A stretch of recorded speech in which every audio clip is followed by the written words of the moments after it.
Amém, irmãos. Podem sentar? Eu quero compartilhar com vocês uma palavra. Eu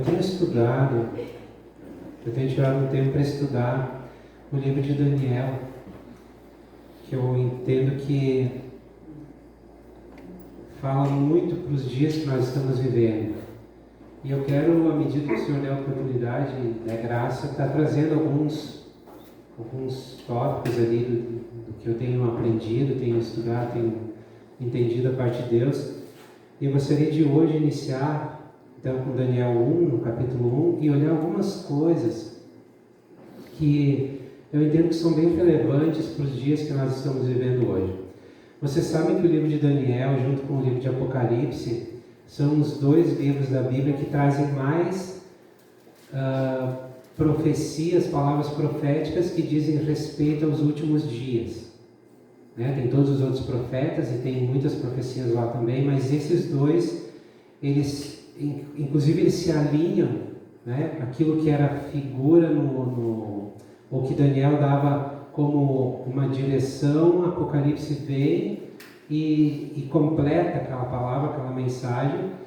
Então é interessante ver que nesse livro nós encontramos muitas profecias que falam dos dias que nós estamos inclusive vivendo hoje. Enquanto eu começava ali a estudar e vendo algumas coisas, eu me dei conta que aquilo que hoje tem sido chamado de princípio das dores, que Jesus falou lá no sermão profético dele em Mateus, em Lucas, em Marcos, ele deu uma série de acontecimentos que iriam precisar acontecer, eventos que precisariam acontecer, e aí ele chama isso de princípio das dores. E olhando aqui a história de Daniel, e olhando depois para as profecias que ele trouxe, dá para entender que esse momento que Daniel estava vivendo se relacionava com os nossos dias no que diz respeito ao princípio das dores. Então eu gostaria de hoje olhar esse aspecto de como Daniel se comportou, quais as decisões que ele tomou, como ele dispôs o coração dele para viver esses dias de princípio das dores. Porque entendendo isso, nós também vamos conseguir nos posicionar dentro desses dias que nós estamos vivendo. Nós encontramos no livro de Daniel, então, as profecias que dizem respeito aos últimos dias, e nós encontramos também experiências dele e dos três amigos dele, que nos ajudam a entender ou nos levam a perceber como eles viviam e viam aqueles dias e como eles se posicionaram e se colocaram dentro daquele momento da história que eles estavam vivendo. Nós vemos aqui profecias sendo dadas para Daniel que iriam se cumprir nos dias dele, como por exemplo trocas de reinos, o reino da Babilônia caindo e dando lugar ao reino medo-persa. Então isso se cumpriu ali nos dias dele, trocas de reis, Mas também nós vemos profecias sendo dadas para os últimos dias, tanto que no final do livro de Daniel diz lá que foi dada uma ordem para ele selar o livro e descansar, porque aqueles últimos acontecimentos que estavam relatados ali não iriam se cumprir no tempo dele, que estavam designados, preparados para dias que ainda estavam distantes de lá. E esses dias que lá para o profeta Daniel estavam distantes, são os dias que nós estamos vivendo hoje. Nós estamos vivendo na prática o cumprimento de profecias que foram dadas ali para Daniel. E é interessante que nós, todos aqui têm bastante tempo, bastante anos de fé já, Então, como é interessante que há anos atrás, 15 anos, 20 anos, 30 anos, eu lembro que quando eu era adolescente, era muito falado, mais ainda quando eu era criança, eu lembro que era muito pregado, muito falado a respeito dos acontecimentos dos últimos dias e da iminente volta de Jesus.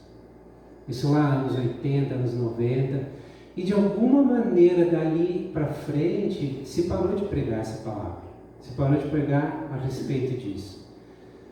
E talvez era um momento, talvez a igreja estava sendo preparada ali em outros aspectos, em adoração, até em entender o que era a igreja, em viver os relacionamentos. Mas eu entendo que nesses dias que nós estamos vivendo hoje, nós precisamos ter muita atenção com as profecias. Tinha um pastor, ele já está com o Senhor hoje, o pastor Alcides Yuksh, alguns mais antigos conheceram ele, o Pedro participou bastante, o André participou bastante das reuniões dele. E ele falava uma coisa interessante, ele dizia assim, que o cristão ele deveria ter em uma mão um jornal e em outra mão a Bíblia, para ver a relação dos acontecimentos entre os dois. A Bíblia fala do que iria acontecer e o jornal comprova esses acontecimentos. Tirando hoje fora, que a gente não sabe mais o que é verdade, o que não é, quando se trata de política, essa coisa toda, porque está uma baderna tudo isso, né? Mas quando a gente começa a observar acontecimentos que estão acontecendo nos nossos dias, a gente começa a perceber cumprimento da palavra de Deus. Hoje, por um exemplo, tá? Hoje pela manhã, a Bárbara leu um artigo lá para mim, onde médicos americanos e australianos, eles conseguiram gerar o primeiro feto in vitro sem, eu não vou saber os termos técnicos lá, mas que é feito totalmente em laboratório. Não tem a participação do óvulo e do esperma, é tudo feito em laboratório. Claro que os estudos, a intenção nós queremos melhorar a medicina, nós queremos ajudar a curar vidas, tudo muito nobre, tudo muito perfeito, mas nós sabemos que a intenção do homem, e eu não falo desses cientistas, eu falo da humanidade, do homem em si, é ter vida independente da vida de Deus. Nós vemos isso acontecer durante toda a história. Quando a gente olha lá no início da história, nós vemos um cara chamado Nimrod.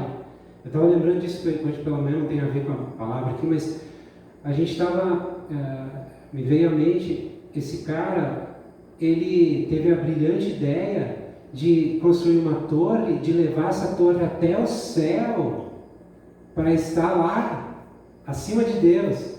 Não era o mesmo princípio que Lúcifer usou e caiu? Não é o mesmo princípio dos homens hoje querendo desenvolver de todas as formas a vida sem Deus? Existe agora uma corrida, um sonho de uns caras aí de colonizarem Marte. A semana a gente estava falando lá em casa sobre isso. Que legal, né? Tem o tal do Elon Musk lá, sei lá como é que é o nome do cara certinho, que tem um projeto de colonizar Marte, né? Que maravilha! Irmãos, Marte não foi feito para ser colonizado. Marte não existe para ser colonizado. Então o que é isso? O homem querendo gerar vida em outro lugar que não tem vida, pelo menos não é a vida humana. Então é de novo uma torre sendo construída para o céu para tomar o lugar de Deus. Entende? Isso são acontecimentos que estão sendo feitos assim, visíveis aos nossos olhos nesses dias, hoje. Isso tudo mostra a ciência avançando, o conhecimento avançando, tudo em direção a nós não precisamos do Criador, nós não precisamos do Deus vivo, nós não queremos depender do Criador. Então, isso tudo está acontecendo assim à nossa vista hoje. Cumprimento de profecias. E aqui no livro de Daniel nós vemos isso acontecer na prática também. E eu gostaria de falar um pouquinho então da postura de Daniel para viver esses dias. E ali no capítulo 1, no versículo 1 até 4, eu quero iniciar com esse trecho aqui, depois vamos ver alguns outros versículos. Diz assim: no ano terceiro do reinado de Joaquim, o rei de Judá, o rei Nabucodonosor, rei da Babilônia, veio a Jerusalém e a sitiou. E o Senhor entregou nas suas mãos a Joaquim, rei de Judá, e uma parte dos utensílios da casa de Deus. E ele os levou para a terra de Sinar, para a casa dos seus deuses. e pôs utensílios na casa do tesouro do seu Deus. E disse o rei a Aspenaz, chefe dos seus eunucos, que trouxesse alguns dos filhos de Israel e da linhagem real e dos nobres, jovens, em quem não houvesse defeito algum, formosos de aparência, instruídos em toda sabedoria, sábios em ciência, entendidos no conhecimento e que tivessem habilidade para viver no palácio do rei, a fim de que fossem ensinados nas letras e na língua dos caldeus. Daniel estava vivendo o cumprimento das profecias de Jeremias. Jeremias ficou durante muito tempo avisando o povo que se ele não se arrependesse, Deus iria entregar o povo. Aqui o reino de Israel estava dividido, e esse primeiro acontecimento foi com Judá, que estava ali em Jerusalém, com a tribo de Judá e Benjamim, que estavam em Jerusalém. Eles foram avisados, o que acontecia? Eles se desviaram do Deus vivo, eles não ouviram mais a voz do Senhor e se dobraram diante de falsos deuses, de outros deuses, e eles corromperam os seus costumes, os seus bons costumes, e Deus começou a avisar eles: eu vou ter que corrigir vocês, eu vou ter que fazer algo para corrigir vocês. E ele usou o profeta Jeremias para falar isso. Jeremias, chamado de profeta chorão, ele chorava dizendo para o povo o que ia vir da parte de Deus. E aqui nesses dias começou a se cumprir essa palavra, onde Deus usou Nabucodonosor, um rei babilônico, para corrigir o povo dele, o povo de Deus. Nabucodonosor vai e sitia Israel. Aqui nós vimos que Deus entregou nas mãos dele, ele dominou sobre o rei de Judá, e ele tomou os utensílios do templo e foi de volta para a Babilônia, levando alguns cativos. Então eles escolheram também a dedo muitas pessoas, e entre essas pessoas escolhidas foram Daniel, Misael, Azarias e Ananias. Numa próxima oportunidade, ainda hoje eu quero falar um pouquinho sobre o nome deles, mas no meio dos que estavam sendo levados cativos tinha muitos jovens, porque eles queriam força de trabalho, eles queriam escravos, força de trabalho, e no meio dessa força de trabalho, Nabucodonosor quis aqueles especiais, aqueles segundo o padrão babilônico eram os melhores. Então ele diz para o chefe dos eunucos escolher, e aqui nós encontramos o padrão mundano. Irmãos, o espírito babilônico, ele continua governando, e é interessante que em Apocalipse fala justamente sobre esse espírito babilônico que se levantar nos últimos dias com muita força. E nós vemos esse padrão do mundo nos nossos dias muito claros. Aqui ele pediu para que fossem escolhidos jovens de linhagem nobre. Para o mundo, o importante é alcançar uma posição, é estar acima, é se colocar melhor do que todos. Então, e tudo isso vem em direção a fazer e dominar e produzir e conquistar sem Deus. Um outro atributo que ele procurava nos jovens é que eles não tivessem nenhum defeito. Eu creio que nunca, como nos dias de hoje, se busca tanto não a preservação, mas a divulgação da imagem. Né? Tem que ser bonito. Tem que ser agradável aos olhos, tem que se sobressair. Quem tem a imagem, ela determina se tu vai ser bem sucedido ou não, se tu vai ser melhor sucedido ou menos bem sucedido, vamos dizer assim. Né? A imagem domina, a imagem ela manda. Instruídos em toda sabedoria era um outro atributo, só que com um detalhe: essa instrução não tinha a ver com a instrução que houvessem recebido de Deus. Nabucodonosor não queria Deus de Israel, ele tinha o Deus dele que era Baal. Então eles eram para ser instruídos em toda a sabedoria humana, mundana. A palavra nos adverte, Paulo, né? Ele fala em Colossenses 2,4, ele chama a atenção para que nós não nos deixemos enganar pelos raciocínios enganosos desse mundo. Eu acho que nunca antes, na história da humanidade também, teve tantas filosofias, tantas ideologias pelas quais está se guerreando, brigando. Talvez não com espada, com lança, com arma, em alguns lugares assim também, mas é só olhar para as redes sociais, está sendo travada uma verdadeira batalha em cima de ideologias. Dados, ou melhor, doutos em ciência. Aqui essa ciência que Nabucodonosor procurava neles era conhecimento de conhecimentos ocultos. Hoje, se nós formos olhar, existe uma corrida atrás de conhecimentos ocultos em religiões orientais, de muitas outras formas. Eu li um artigo, era de uma revista, o artigo era datado de 2004, eu até anotei, que eu achei muito interessante. Essa revista, ela diz que na Alemanha, lá no início dos anos 2000, então, no início do século, ela diz que na Alemanha, naquele tempo, existiam 85 mil adivinhos, cartomantes e mágicos pagando impostos, ou seja, eles viviam dessas práticas, 85 mil. Diz também que 15 milhões de alemães creem em astrologia, 8 milhões se orientam por ela, gastando anualmente 500 milhões de euros. Eu fui obrigado, porque eu gosto de matemática, fazer a conta.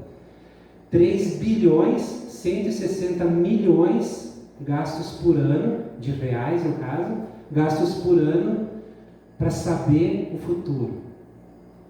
Pessoas procurando saber o que vai acontecer amanhã, serem orientadas por ciências, ocultas para tomarem decisões, para saberem o que fazer, o que comprar, onde investir, com quem casar. Já pensaram? Olha o montante disso, irmãos, é algo assustador. E claro, eu creio que é um dado da Alemanha, um país super desenvolvido. Aí a gente compara isso ao Brasil, talvez não tenha esses valores, porque a nossa realidade é outra, mas eu creio que em número de pessoas que correm atrás desse tipo de coisa é muito maior. Hoje basta abrir um jornal, a internet, está lá um horóscopo. Tem pessoas que se guiam pelos horóscopos. Então o que é isso, irmãos? É o padrão, é o espírito babilônico atuando nos nossos dias. Ele fala de serem versados no conhecimento. Hoje seria alguém versado no humanismo, no pluralismo. O homem precisa ter a mente aberta para o mundo. Hoje, tu falar que tu é conservador, tu agride alguém. É uma afronta. Tu não pode ser conservador, porque conservador é uma pessoa taxada de ignorante, retrógrada, alguém que parou no tempo. Tu tem que ter a mente aberta para aceitar tudo de novo que o mundo te imprime. Não é ter uma mente aberta para ouvir a Deus. Não é ter um coração disposto e sensível à necessidade das pessoas. Não. É aquilo que o mundo te diz tu precisa fazer, senão tu é alguém ultrapassado. O espírito babilônico continua agindo. Competência, o mundo requer capacidade e vitória. E a vitória é na queda do braço, é na força do braço. É completamente ao contrário daquilo que nós aprendemos de Deus, que fala de que nós devemos depender completamente dele. Ele fala também sobre a cultura e a língua, que era outro requisito. Então hoje, irmãos, nós sabemos que cultura, conhecimento, ensinos, está disponível assim em todos os cantos. O problema, e quando se fala principalmente de conhecimento, quando se fala de instrução, não tem problema em si nisso. O problema é colocar isso acima de Deus, mais importante que Deus. Substituir a vida com Deus por isso. Isso é problema. E o espírito babilônico, ele te induz a fazer isso. Tu precisa ser entendido, tu precisa ser inteligente, tu precisa desenvolver o teu raciocínio, sem a ajuda de Deus. Esse é o espírito babilônico. Tu é uma pessoa boa, tu consegue te desenvolver, tu consegue prosperar, tu consegue atingir os teus objetivos. Hoje existe até um chamado evangelho, como chama aquele negócio? Coaching. Que o evangelho não fala de Jesus, mas fala como tu pode, como tu é importante, como tu é vencedor, como tu consegue, como tu vai prosperar, como tu é bom. Irmãos, isso é outro evangelho, não é o evangelho de Jesus. E a gente tem que tomar cuidado com isso. Muito cuidado. Espírito babilônico agir nos nossos dias. Em Daniel 1:5 nós encontramos a posição, a postura de Daniel em frente a toda essa situação que ele estava encarando. Imagina, ele foi tirado da terra dele e foi levado cativo. Depois foi escolhido por Deus, ou melhor, foi escolhido pelo rei ímpio para que ele se sujeitasse a que o Espírito que estava atuando ali imprimisse sobre a vida dele aquele modelo. E aí no versículo 5 nós encontramos a posição de Daniel. Ou melhor, desculpa, no versículo 5 nós encontramos o que o rei mandou fazer com esses jovens que haviam sido escolhidos. E o rei lhes determinou fração de cada dia, da porção do manjar do rei e do vinho que ele bebia, e que assim fossem criados por 3 anos, para que no fim deles pudessem estar diante do rei. Aqui o rei, ele diz, separa eles e dá para eles o melhor de mim, o melhor que o reino babilônico pode dar para eles. Alimenta eles, faz eles ficarem bons, bonitos, agradáveis, prontos para me servir. Ou seja, ele estava... Aqui essa palavra ela figura essa impressão que o mundo quer fazer sobre as nossas vidas. Essas características que o mundo quer imprimir sobre cada um de nós. Esse texto figura esse espírito babilônico dizendo assim, tu tem que ser desse jeito, porque daí tu vai ser completo, tu vai ser aceito, tu vai ser bom, tu vai ser agradável, tu vai estar pronto para servir os ideais supremos. Era isso que Nabucodonosor estava fazendo com esses jovens. Agora, olha no versículo 8 e 9 o que acontece. E Daniel assentou no seu coração, tem outra palavra, outra versão que diz, decidiu no seu coração, não se contaminar com a porção de manjar do rei, nem com o vinho que ele bebia. Portanto, pediu ao chefe dos eunucos que lhe concedesse não se contaminar. Ora, deu Deus a Daniel graça e misericórdia diante do chefe dos eunucos. Lendo essa palavra, é por isso que eu entendo que a atitude do rei de dar aquela porção diária da ração lá para os jovens, dos manjares do rei, do vinho do rei, simboliza essa contaminação com o mundo. Porque aí vem Daniel e ele diz assim, não, eu não quero me contaminar com isso. O problema não estava na comida em si, ou na bebida em si, estava por detrás daquilo tudo. Possivelmente, aquelas, ainda que não diga ali, mas era muito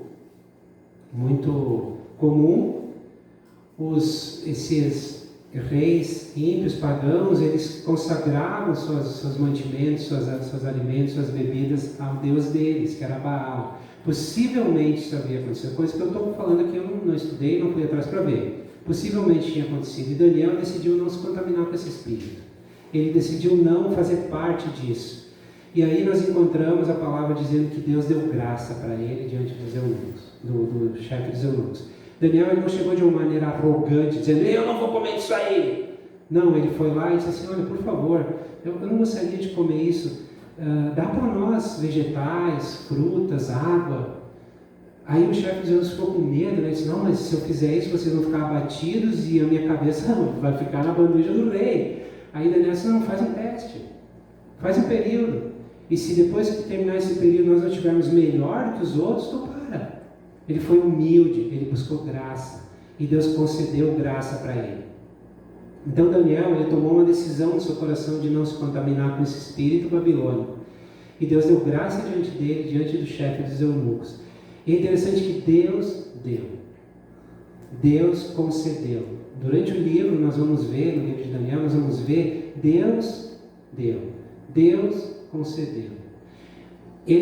Tanto ele quanto os 3 amigos dele dispuseram o seu coração e renderam o seu coração a serem cuidados e guardados e protegidos e governados pelo Deus de Israel. A partir daí, Deus tomou conta da situação e ele conduziu tudo. No versículo, em Daniel 1,17, diz assim: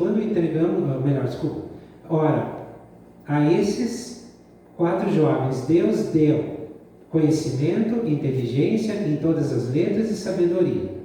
Mas a Daniel ele concedeu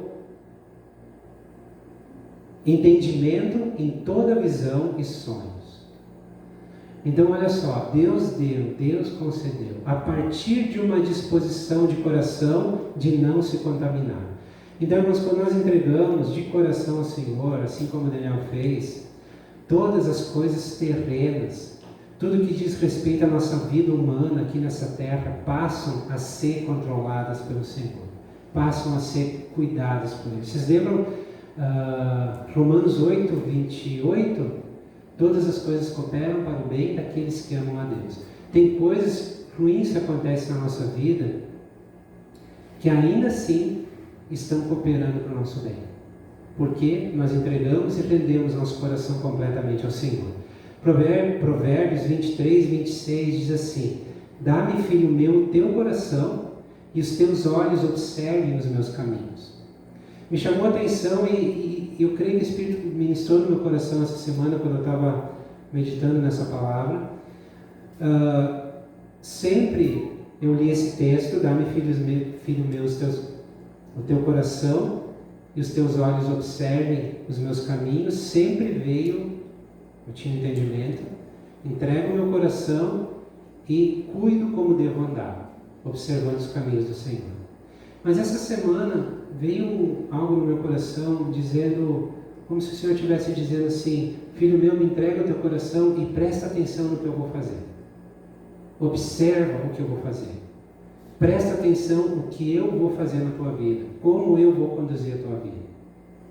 E eu creio que é isso que nós precisamos, irmãos, é ter essa disposição do nosso coração, de uma vez, ou melhor, ter uma certeza de que uma vez entregue o nosso coração, nós podemos observar os milagres de Deus acontecendo, podemos observar os caminhos sendo abertos, o mar sendo aberto, podemos observar o Senhor cuidando da nossa vida, dos nossos interesses, né, que passam a ser interesses dele, cuidando da nossa família, da nossa casa, dos nossos filhos, dos nossos casamentos, né? O Senhor cuidando, Ele cuida, Ele toma conta, e Ele diz: observa o que eu vou fazer, entrega o teu coração para mim e observa o que eu vou fazer. Estou lembrando aqui do texto de Salmo 37, 5, que fala: entrega teu coração ao Senhor, confia nele e o mais Ele fará. Então nós vemos de novo Deus agindo, Deus concedendo, Deus dando. Olhando no aspecto de que nós estamos vivendo aqui nos últimos dias, estamos vivendo o princípio das dores, como Daniel estava vivendo aqui na época dele. Irmãos, nós podemos observar Deus cuidando. A nossa postura, a nossa posição nesses dias é decidir não se contaminar com esse espírito babilônico, esse espírito mundano que está agindo no nosso meio, no mundo, né? De uma maneira muito intensa, talvez como nunca agiu antes. De uma maneira sutil, de uma maneira florida, de uma maneira bonita, pregando as igualdades, que eu não tenho nada contra, pelo contrário, né? As igualdades mesmo são necessárias e são perfeitas, são no coração de Deus. As pessoas todas são iguais, mas tem umas igualdades estranhas sendo pregadas, muito estranhas sendo pregadas nesse mundo, nesses dias. Então, nós precisamos ficar assim com o que a palavra de Deus fala. Então, diante do início das dores, no caso de Daniel, ele decidiu render o seu coração completamente ao Senhor.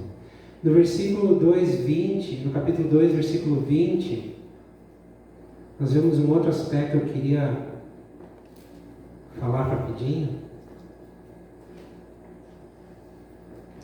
Ele diz assim, falou Daniel e disse: seja bendito o nome de Deus para todos sempre, porque dele é a sabedoria e a força.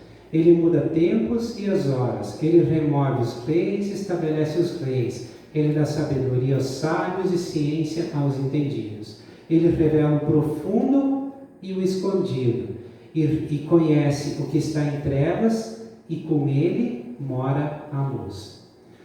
Irmãos, por mais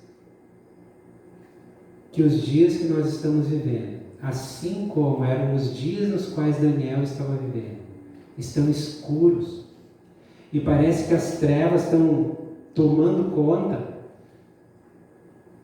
Por mais que os dias que nós estamos vivendo estejam assim, nós devemos ficar tranquilos, porque a nossa vida está em Cristo, e nele mora toda a luz. Jesus é a luz do mundo.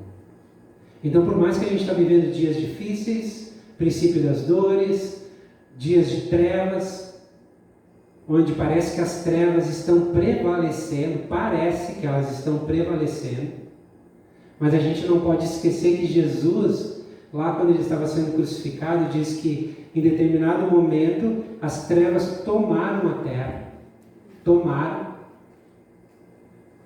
Elas chegaram a ficar espessas, parecia que se podia tocar nelas, de tanto que as trevas tomaram a terra. E eu entendo que ali foi uma manifestação espiritual, onde as trevas vinham de uma certa forma vindo para aquele lugar, expressando como uma espécie de vitória, porque Jesus estava crucificado, estava morrendo.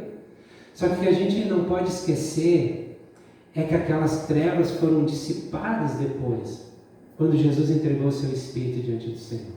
O véu se rasgou lá no templo, as trevas se dissiparam, o céu se abriu, e até o centurião declarou: verdadeiramente esse era o Filho de Deus.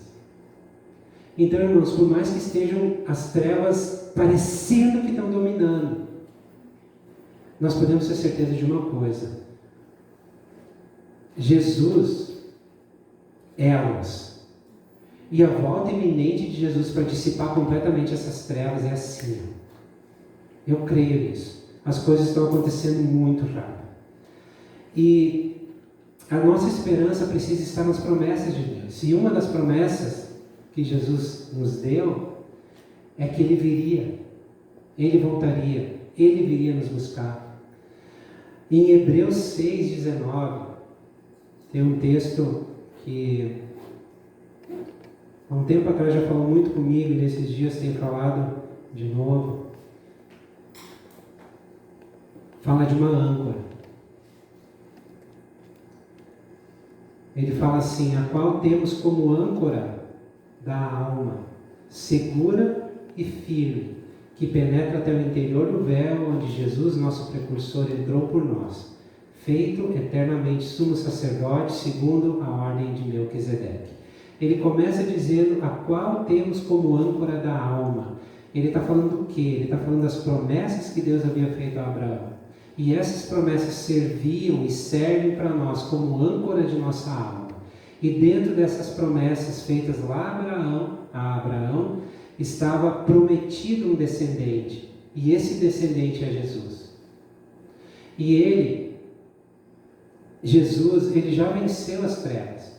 E por mais que a nossa alma, nesse momento onde as trevas parecem que estão se alastrando e tomando conta, a nossa alma fica agitada, e nós ficamos preocupados, ficamos ansiosos, nós às vezes perdemos o sono. O que vai ser amanhã? Como vai ser? O que vai ser? Será que eu vou pegar essa doença? Será como vai ficar a questão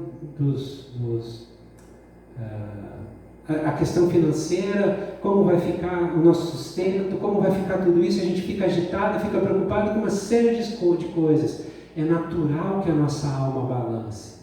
Mas nós temos uma âncora. essa âncora ela está colocada sobre a rocha que é Jesus. Aqui ele diz que Jesus foi nosso precursor e ele entrou na presença de Deus através do véu. Ele entrou primeiro para nos levar com ele lá para a presença de Deus. Então hoje nós podemos estar seguros, porque existe promessa. A nossa alma pode estar descansada e tranquila, porque existe promessa. Agora a questão é, em que está ancorada a nossa alma? A alma de Daniel estava ancorada no Deus que sabia todas as coisas e no qual morava a luz. A alma de Daniel estava ancorada sobre isso. Vocês lembram, nós vamos ver isso mais para frente, que Daniel ele teve que ir para uma cova de leões famintos. Azarias, Ananias e Misael tiveram que ir para dentro de uma fornalha acesa 5 vezes mais do que ela poderia estar. Eles passaram pela tribulação, eles estiveram dentro dela, mas foram guardados, foram protegidos, foram cuidados. As chamas eram de verdade, tanto que quem jogou os 3 lá dentro morreu, eles não. Os leões estavam famintos, porque quando tiraram Daniel de lá e jogaram os parceiros lá que sacanearam ele, não tinham nem chegado no fundo da cova, os leões já tinham devorado eles. Então eles estavam famintos, não eram de brincadeira, não era um conto. Hoje, irmãos, o diabo está furioso, ele está faminto, ele está ardendo em chamas, porque ele sabe que é os últimos dias dele. Ele aparentemente vai ter a sua glória, mas ela vai durar tão pouco. Porque na verdade, Colossenses nos fala que Jesus já triunfou sobre os principados e sobre as potestades do mal, e triunfou deles lá na cruz. Colocou eles debaixo do estrado dos seus pés. Isso Jesus já fez. Então nós podemos ter certeza e confiança de que estamos guardados e seguros nele, apesar das circunstâncias. Onde está a nossa âncora, irmãos? A de Daniel estava no Deus vivo de Israel. A nossa está em Jesus?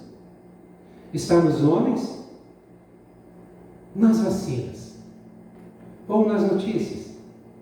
Antes estava comentando com o Fernando, né?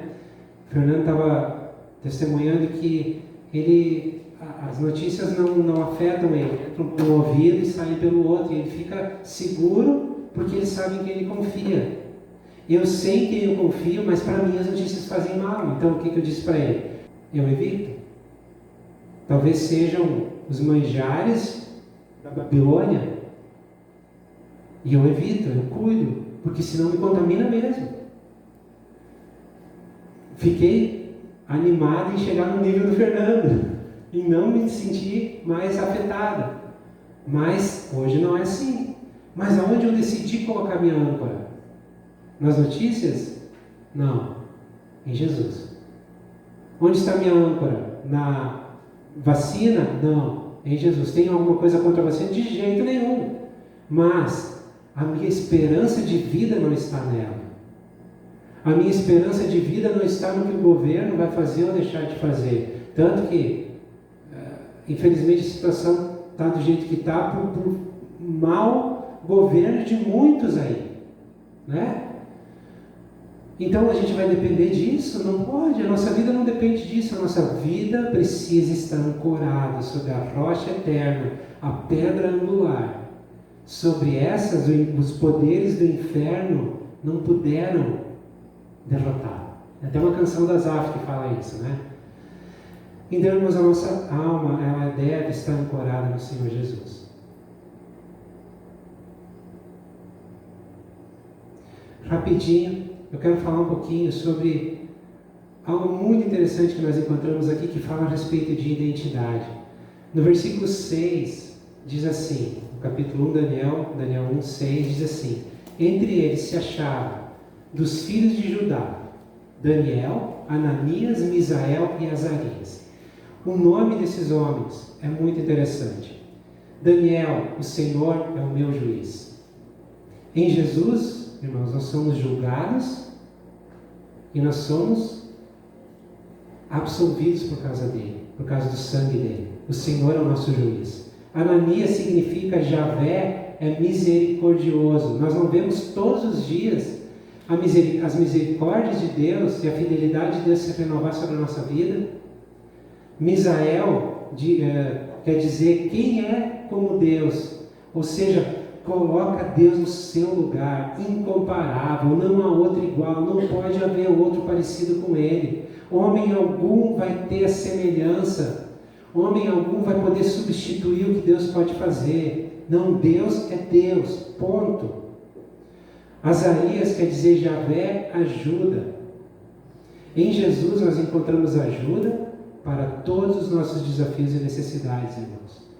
Então os nomes desses 4 jovens, Daniel, Ananias, Misael e Azarias, falavam por si só e davam por si só glória a Deus eterno de Israel.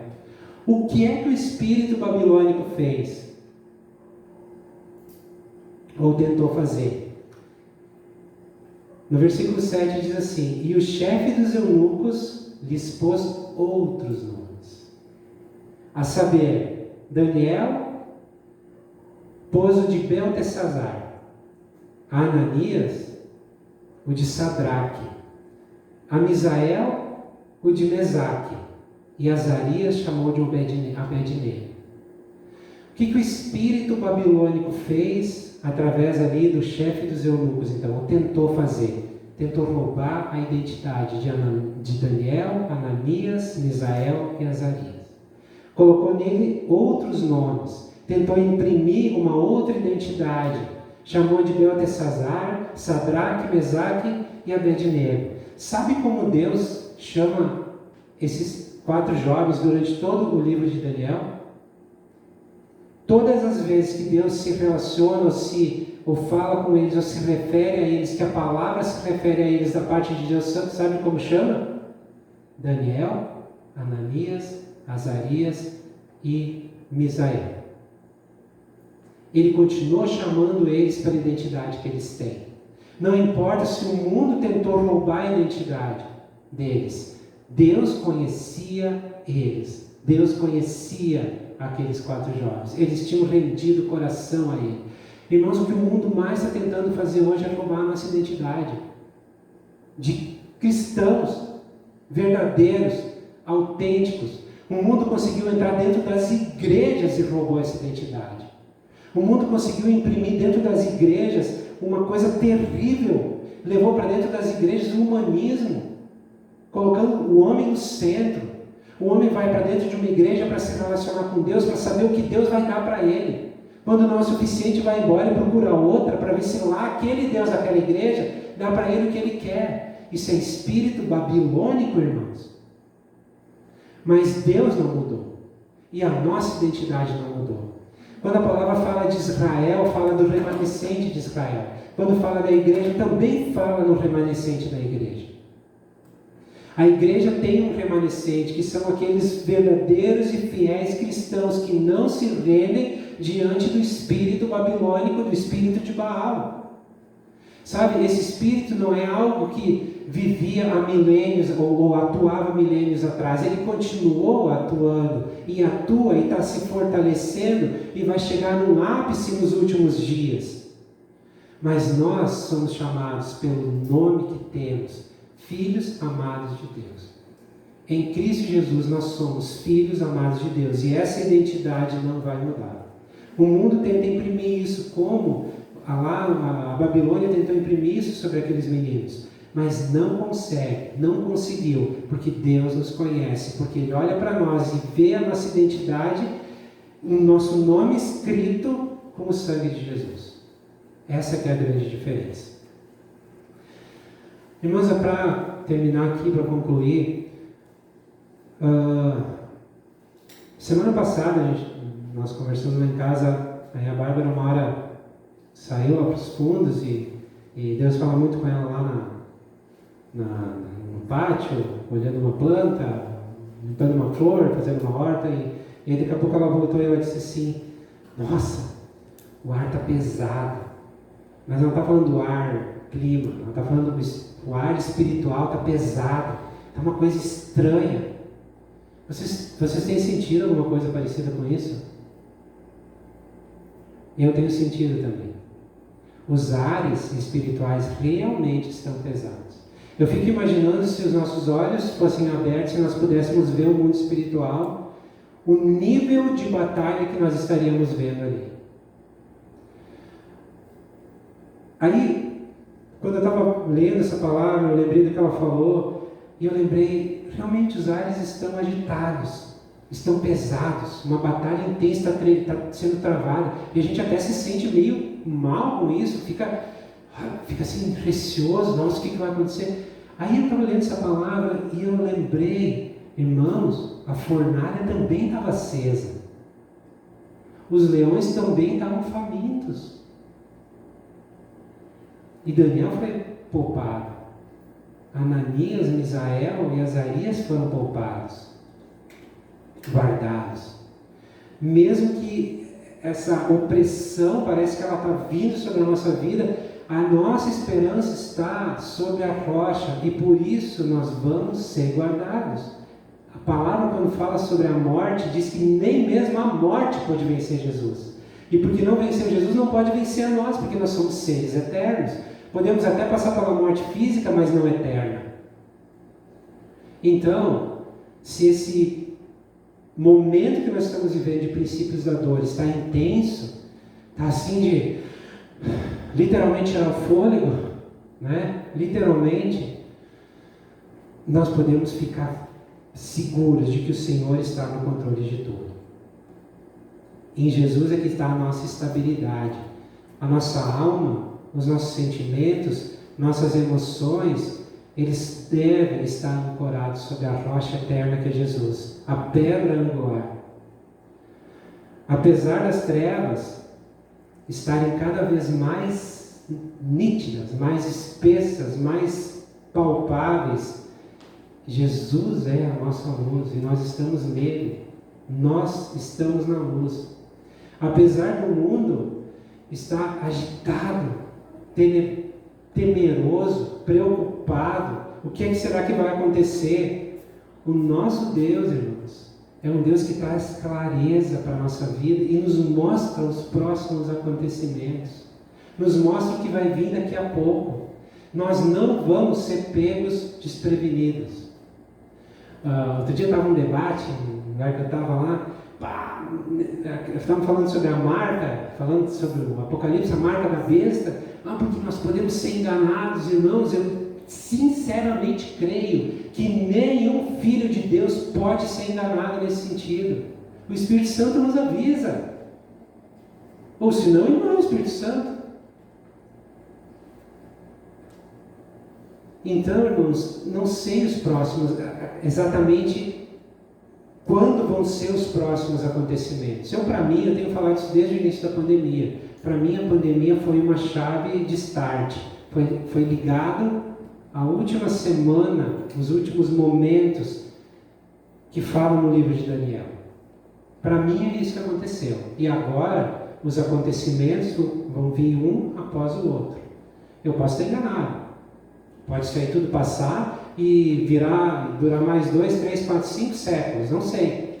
Mas eu acredito que não, porque as coisas estão muito aparentes, como nunca se tiveram antes.